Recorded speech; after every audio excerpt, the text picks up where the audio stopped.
Go.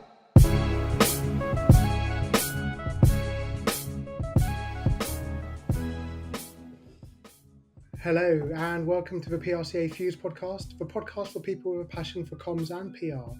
This week we are joined by Kenza Esalama from Purpose Union, and we're going to be talking about navigating missed net zero targets and pivoting sustainability comms, and we'll be digging into the history of setting targets and what goes wrong along the way, the need for radical transparency, and how people trust organisations who do their working out in public.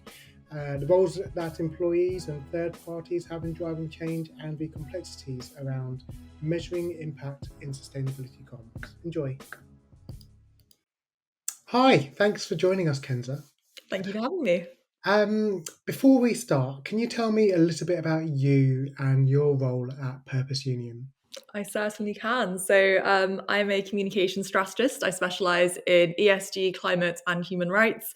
At Purpose Union, we are a social purpose strategy firm. We work across kind of strategy, communications and training, and I co-lead our climate practice. So day to day, that looks like everything from advising grassroots organisations on climate justice strategies through to launching net zero strategies and commitments for kind of big multinational corporates as well. So it's pretty varied.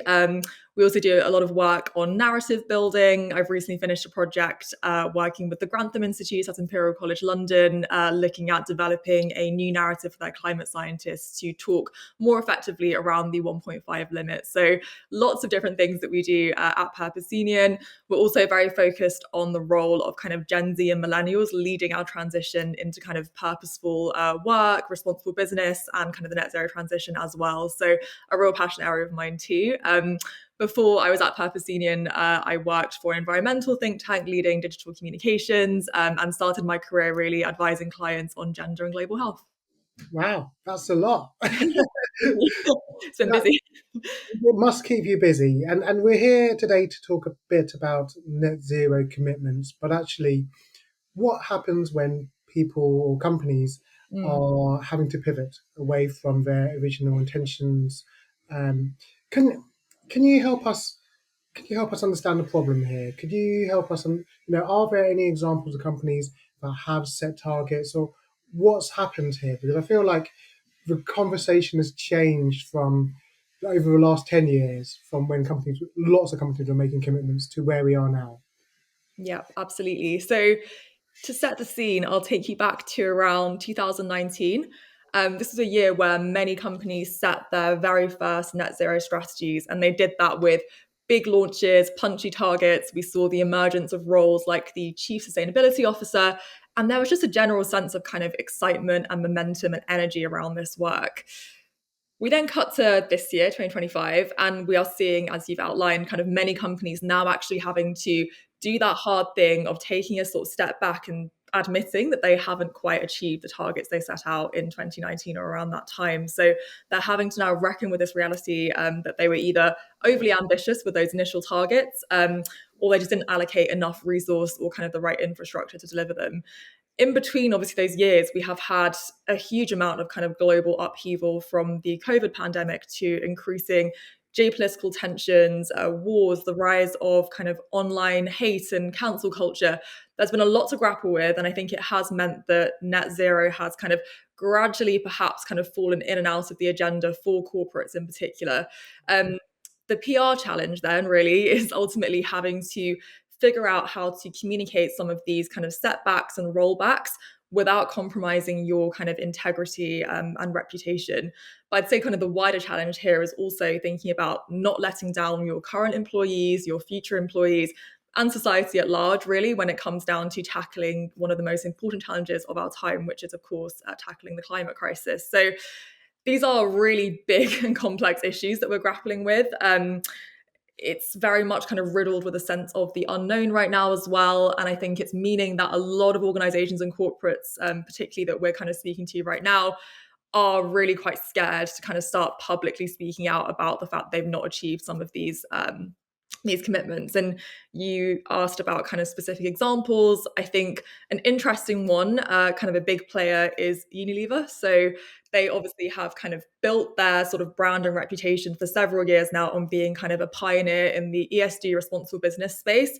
they're also a huge kind of global multinational corporate, and with that obviously comes its kind of limitations, and perhaps kind of perception issues as well. So back in 2020, they released their kind of really strong set of commitments under their kind of Compass business plan. And these were all very kind of punchy, ambitious, long-term targets. There were lots of targets, lots of kind of detail in there, which was fantastic at the time. But they recently kind of under their new CEO had to sort of roll back on some of those, again, due to that kind of resourcing and allocation issue that we'd sort of spoken about at the start here. So one of the key rollbacks they made that kind of landed controversially was around their plastics target. So they'd initially planned to effectively halve all of their virgin plastic use by this year. Their rollback actually means that their new target is to reduce it by a third by next year instead. So quite a sizable change in ambition there. They did, however, kind of maintain their sort of long-term ambition and target of kind of reaching net zero by 2039. So with that was obviously a bit of kind of give and take and compromise. It landed relatively well, actually, surprisingly. There was, of course, the kind of skepticism from your kind of more activist environmental groups, some investors, other stakeholders. But on the whole, I think the kind of PR sort of learning or lesson, and they were probably one of the first ones to sort of put themselves out there and have to tackle an issue like this. They very much used kind of CEO fronted comms, which was really important there to kind of I guess, demonstrate their sort of commitment. They were taking this seriously. They maintained their long-term vision of that net zero by 2039, which I think is a really important piece, which I'm sure we'll revisit throughout the conversation. But, making changes to some of your targets, but not perhaps kind of dropping or abandoning that sort of headline target that you had is something that played probably more in their favor there as well. And they did approach this with a lot of transparency and humility to give them credit there. It's very much something about they, spoke about this sort of third era of sustainability that we're entering now, kind of that need for transparency and humility, and that really came through. So I think a good example to look into there and sorts of how they manage that sort of thing from such a kind of big corporate voice and sort of managing that in a way that kind of came across accountable and serious. Yeah, I mean that's a very, very good example, and thank you for sharing that with us. And clearly, you've looked into the nuances and researched a lot around that for the learnings for the podcast.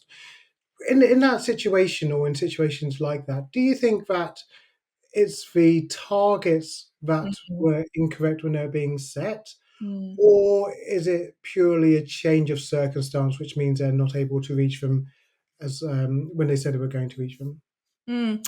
It truly depends on kind of the organization, to be honest.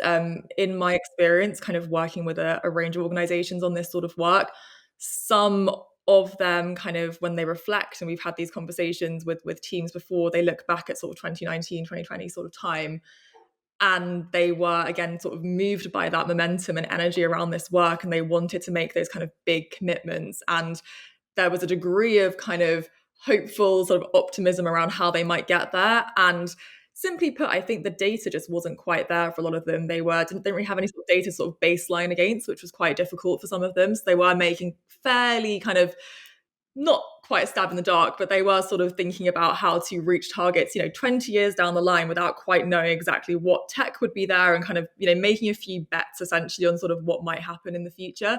So yes, there is an element of kind of circumstantially, as I've outlined, we had some huge and unprecedented world events that happened between those kind of first strategies versus now, which totally did sort of slow things down and of course change priorities.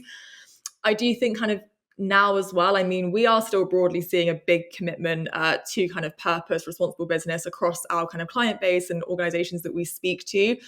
I think it's just this tendency of kind of following certain kind of purpose trend cycles that we see often with corporates. They feel quite overwhelmed. And I think in 2019, the trend at the time was very much sustainability. Everyone was very focused and excited around kind of net zero and climate and the role of business in that.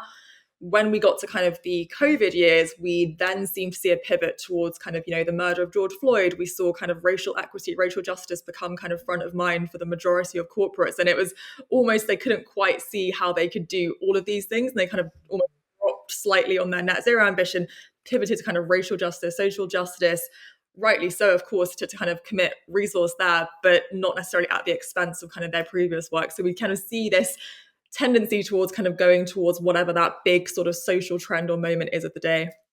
Yeah, I think and also the level of complexity involved in Oh reaching gosh, yeah. it's incredible. I remember Lego coming out with a promise to say that a certain amount of its bricks would be made out of recycled plastic bottles, and then they Mm, realised, oh, actually, that's really really hard, you yeah, know, and yeah. we're going to change the materials, and they've gone back since. They will be recycled materials, but it might not be from bottles.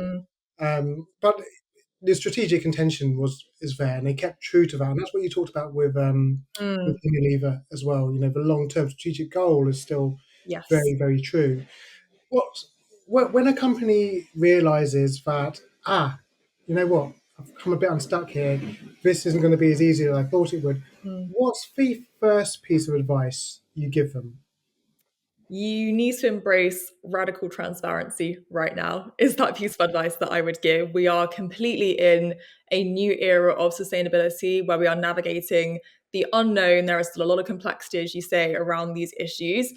But something that we've really seen, and we do a piece of research every year called the Purpose Pulse, where we look at the attitudes of Gen Z and millennial audiences towards social purpose issues. A key trend that we've seen through that over the years, particularly the past couple of years, has been that they are really keen to actually see companies admit their mistakes and sort of do their thinking out loud. So it's a really important piece there around. I often come back to that word of kind of a journey. And I think bring your audiences on that journey and your various stakeholders is essential when it comes to kind of your net zero, your work there. I think especially now we are seeing potentially a sense of kind of fatigue, greater skepticism due to, as I say, kind of the poly crisis, different issues we're having kind of all around the world right now. It's a difficult time for audiences to kind of trust institutions and businesses. So that honesty is really essential, kind of even when you may be kind of falling short or having to kind of pivot some of your ambitions there. We've even seen, I think, as a result of that, this sort of trend of green hushing. So we've seen kind of companies being effectively just absolutely terrified of being called out and potentially cancelled to the point that they won't even speak about the work they're doing that is strong and potentially even industry leading. And I think that is a shame. And I think we are perhaps going almost too far to that sense of sort of not speaking about it at all, which still kind of damages the, I guess, profile of this agenda. So what I will say though with that kind of transparency piece is that it really does need to start from within. Making sure that your teams do understand, as I say, that journey and that you have that full alignment kind of before you start communicating externally. I'd say it's kind of generally, as a rule, better to kind of hit pause for a moment, kind of reevaluate before you release something kind of external and make sure that is something you're releasing that is thoughtful and meaningful and you have that buy-in kind of internally to create that strength before you go out externally as well. I guess the final thing on this I'd say is we've kind of touched on this, but pivoting is different from abandoning your vision entirely, right? So as you say with Unilever, with Lego, kind of other organizations that are doing this, keeping kind of your headline commitment is really, really, really important to kind of maintain that trust there. So, if you've committed to something, you do need to back it up. And if you are being perceived as kind of tearing up your strategy and starting from zero, that won't land well. And it's interesting to hear you talk about the temptation to green hush here. Mm, If one of your clients was thinking about the complexity and thinking we're just not going to hit this, Kenza, we're going to have to go back on this, but I don't want to talk about it because we're going to be hit by a load of criticism. What's your argument to them to say no? Look, you need to embrace radical transparency here. How do you build the case for that? mm. With time, it's difficult. I think that you do need to approach these situations, particularly with clients, with care. And something that I would say is a bit of pretext there as well is that there might often be this perception that corporates in particular, they are only motivated by kind of the bottom line and their profit, and they're going to use that kind of as their sort of top focus over and above anything else. We have, and I have worked extensively kind of being embedded within sustainability teams, across different types of organization in the corporate space as well. The level of passion and care that they actually do have for this work is remarkable. And I was honestly quite surprised at times by kind of how much it actually has affected some of these teams. The disappointment they feel with themselves as if they have failed in some way with some of these targets is really quite interesting to see. And so I guess in our experience, we often do come into these conversations and we start with kind of some excitement around the work ahead, and we try to think about kind of paving that way. as we become more embedded and closer to that client, then we, start getting into those sort of more nitty-gritty conversations about those specific targets. Plastics actually has been one of those ones that we've seen across the board being a really tough one for clients to sort of navigate internally with sort of the initial ambitions that they'd set around there. So in terms of the argument to make, it goes back to that journey. All the data, the polling that we see shows that overwhelmingly, the public at large do care about climate action. They do care about net zero.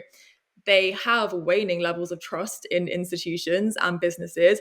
But actually, one piece of advice that or piece of kind of research that we like to share again from our Purpose Pulse is that particularly with Gen Z and millennial audiences, they're actually more trusting of business than governments today. So businesses do really have this opportunity to lean into that. They've got that edge right now in terms of sort of public perception of being seen to be able to drive this forward.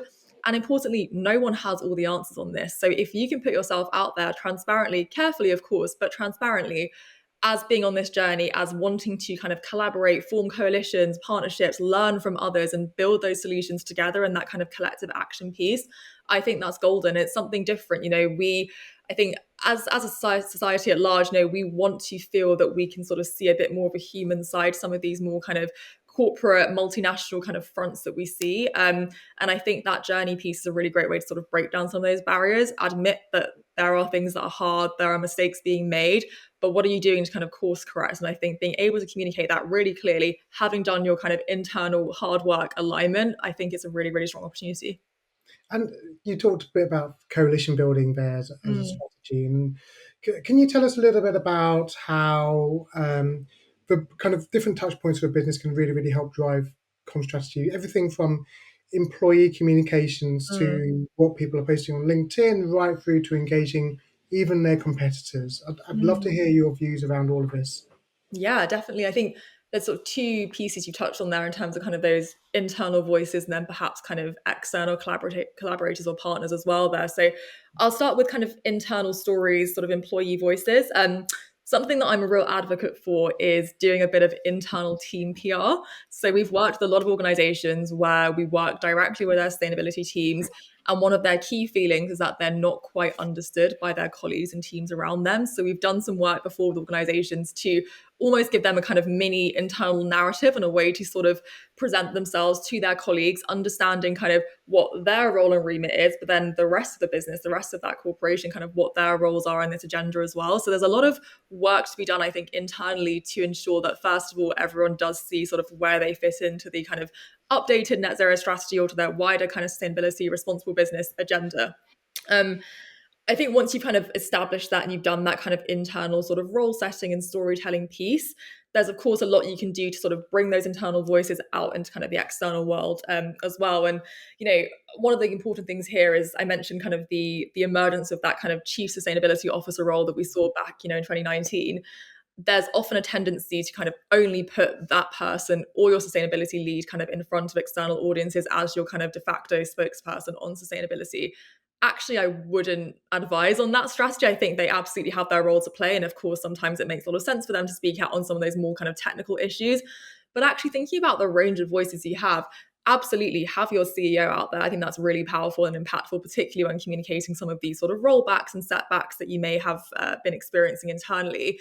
And it's good to have that kind of CEO fronted kind of perception when you're doing that.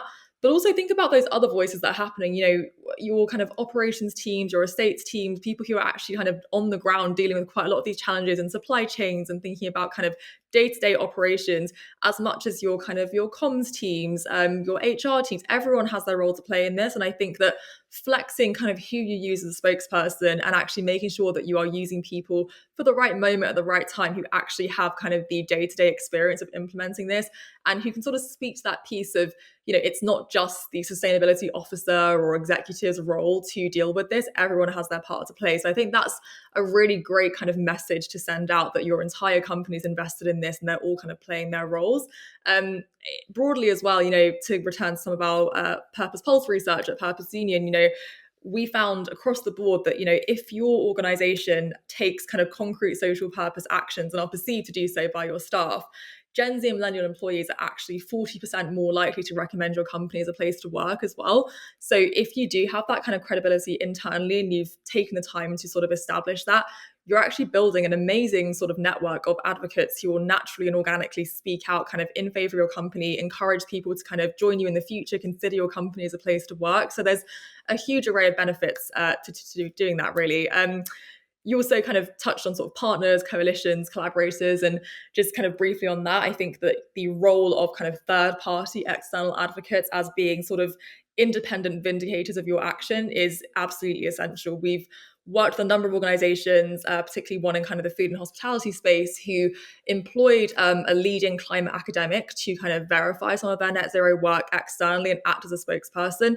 This definitely was not a case of being kind of a yes man figure to sort of just tack onto their work. This was really someone that we saw internally in meetings, externally as well, challenging some of this work and providing that kind of that different perspective, that different view, which really strengthened what the outputs of that actually was. So I think leaning into and understanding where others may have more expertise on an issue than you do and actually bringing them in meaningfully. I'm thinking as well about, we've got lots of sort of tentpole flagship climate moments happening. We're less than 6 months away from COP30 in Belém in Brazil this year.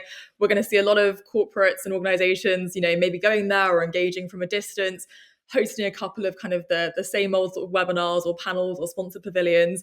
And actually what I would say is, it's not just a case of, here, speak on our panel, share your views, but you're not going to be paid. We probably will never speak to you again after this panel. Actually, it's much more of a case of kind of, we recognize that you have the lived or learned experience on this very complex issue, and here is our platform to do something meaningful with as well. So there are a lot of ways to do that. We've seen organizations we work with who are focused on kind of youth voices, create, youth activist boards who actually kind of act as their spokespeople. They represent them in kind of media engagements, in parliament, with kind of various stakeholders.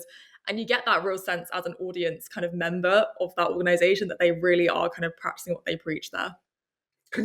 That sounds brilliant. It sounds fascinating.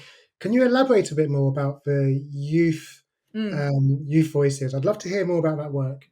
Definitely. So this is an organization we've worked with for a number of years now, who are focused on kind of food and the state of food in the UK and kind of the health ramifications of that for young people. So thinking in particular about kind of the rise of fast food chains, particularly kind of their proximity to schools and sort of other sort of hubs where young people will be, and finding a way to tackle that in a way that's kind of interesting and creative. They do fantastic commercial campaigns that really kind of get to the heart of these issues. And yeah, their kind of youth board they set up, it's formed of 70 youth activists who, as I say, are all fantastic in their own right, and they are consistently kind of going out and really being the voice of the organization. There are, of course, many kind of people who are part of the organization's sort of team behind the scenes who kind of drive a lot of the strategy forward. But actually, when you think about who's going out there and speaking, representing, and also behind the scenes having an impact in terms of the strategy and direction, it is those young people. And I think that's a real gap that we still have. It's kind of recognizing that a lot of the issues that we're facing today, net zero, climate change included, are going to affect young generations the most. So actually incorporating them into your strategies, into your kind of external thought leadership is absolutely essential. I love that. I love what you're talking about there with young voices and using different voices apart from the chief sustainability officer. Going back to one of your earlier points about using people who are in charge of facilities or other people who are in the front line, can you give us some examples of how they might have been used in telling a sustainability story? I'd love to hear that. Definitely. I mean, we're doing quite a bit of work at the moment using some of these less perhaps expected or obvious voices. We, again, like to kind of start with the internal piece there. So you want to avoid, as you know, kind of in general, kind of any sort of tokenistic use of any voices in any campaign or piece of work. So not just saying, oh, we're missing a voice from kind of this demographic or this role, let's just kind of shoehorn them into our launch videos, whatever it might be. Instead, we want to ensure that when we're working with clients, we're really encouraging that there is kind of that dialogue across stakeholders, across kind of various members of your team, and they feel they've actually had a kind of a role to play throughout this. As a rule, in terms of kind of wider work that we do, whenever we are interviewing stakeholders who perhaps might be from more minoritized backgrounds, who are less part of that formal infrastructure, or we're using them in any kind of research, focus groups, that sort of thing, we always make sure that we are keeping them updated throughout the project. We will give them kind of regular interim check-ins. We will also make sure they have the opportunity to kind of comment and feedback on the output of that research as well. And often when we kind of finish up that stage and then we move into thinking about how we're going to communicate some of this kind of strategy or this research, that's when we kind of want to bring them back in. They feel that they already have that kind of buy-in. They've actually shaped some of the strategy that's come out of this as well. And they'll be much more inclined to kind of show up authentically and feel comfortable doing so as well. We're doing some work at the moment with a sports client who's looking to kind of diversify their kind of off-pitch workforce. So thinking about precisely those kind of operations, facilities, groundspeople teams as well. And we're really looking at how we can incorporate them. This very much is a project that is about them and encouraging more access to these fields. So, we're thinking about creative kind of activations and sort of unexpected places we can show up that will make those audiences feel more comfortable to kind of show up as themselves as well. Brilliant. That sounds like a great way of really helping to build trust as well. Mm. Because you need trust amongst people to create the changes that you want to make. Mm. How are you going about measuring the impact of all of this, and particularly when you're dealing with things like missed targets or strategic pivots? I mean, what are the metrics you're looking at there? Yeah, it's a good question. I mean, I think that there's a tendency perhaps to focus on kind of traditional sort of vanity metrics in terms of sort of media mentions and sort of social media impressions and that sort of thing. I think when it comes to impact, responsible business, ESG, and thinking about how you measure the impact of that work, it's a bit more of a complex picture. I think, unfortunately, something that trips people up and clients sometimes is wanting to understand immediately what the impact has been of some piece of work. And actually, this is much more of a long-term game. I'd say your real measure in terms of your organization is going to be sort of your long-term reputation tracking and understanding kind of over periods of time, perhaps even years, where does your audience kind of see you on a spectrum? I often think about this, we have automatic kind of triggers or views that we have on certain companies. When you'll say X company versus Y company, you're often going to have kind of a view of some, varying levels of kind of complexity or understanding about where they might sit in terms of kind of an ethical to less ethical business. You want to kind of understand, and we often do, with clients, if possible, kind of an audit and benchmarking right at the start of our work with them, so we can sort of place them very much on that spectrum, looking at their kind of peers, their competitors in their space, and seeing where we can kind of view them based on, looking at social listening, interviews, external research as well, to sort of place them on that benchmark. And then, as we hopefully build that relationship over time and we can, see perhaps months or years in the making of when we started working with them versus sort of now, you can start to see that kind of move across the spectrum. So I think it does take some quite complex research and sort of clever use of your tools to sort of measure that. And it's not an exact science by any means, but I think you can definitely sort of measure through those tools I've mentioned, kind of how that reputation moves over time as well. I think you can also, in a more concrete, tangible way, if you're thinking less on the kind of more kind of PR com side of things, but actually in terms of the robustness of the work they're doing, are they aligning with kind of ESG directives and sort of science-based targets and regulations? That's really important as well. And that also, of course, contributes to kind of the perception of that organization by their audiences in terms of kind of how sort of scientifically robust and kind of accurate some of their work actually is. And if it is industry leading or if they're just sort of following the crowd there as well is important. And I think broadly as well, there is that kind of just storytelling piece as well. Can you see that people actually understand what work you're actually doing and how that work impacts the real world? And that can be, again, in kind of conversations at events, to your team going out and speaking to people and, are people going, oh, we saw this report you released that was aligned with this directive, or we saw, there's those kind of more anecdotal conversations as well that can be important. And it's important to capture those, I think, just because Definitely. as well as the quantity, you need the qualitative feedback that shows the impact of where you're going. Because not all of this stuff is measurable.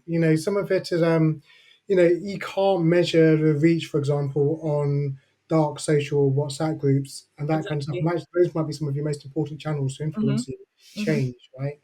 Totally. Um, you've had a brilliant career. You told us at the start of this, you've been working in charities, NGOs, right through to into where you are now. So clearly, you've got a lot of experience. Some of our listeners may be starting their careers in sustainability comms, Mm. and maybe they're entering this world with a view to making an impact Mm. and doing some great positive work. And inevitably, there'll be moments where they'll be working within organizations or with organizations that will be having to pivot because of the Mm. complexities of what's going on here.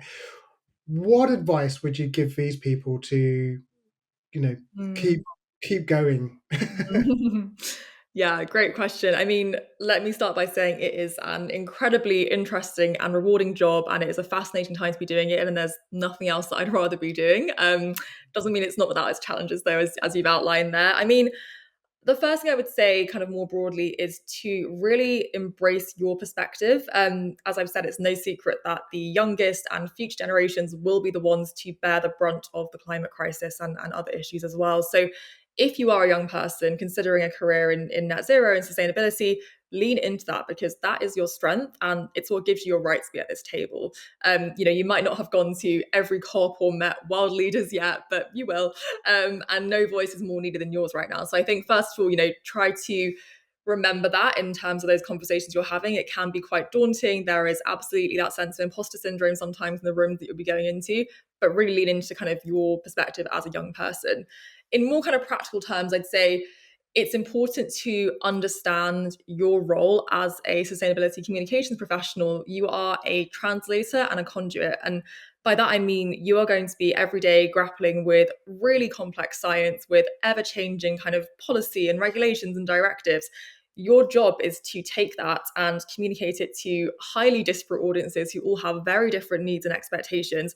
And on top of that, you have to do so under a compelling and robust narrative that kind of brings it all together in a way that is accessible and engaging to your audiences. So it's difficult. I'd say practical things you can do around that would be to build your climate literacy. So again, with those kind of directives and regulations, try to do as much as you can to actually understand what those, national, European level, global regulations and frameworks actually mean.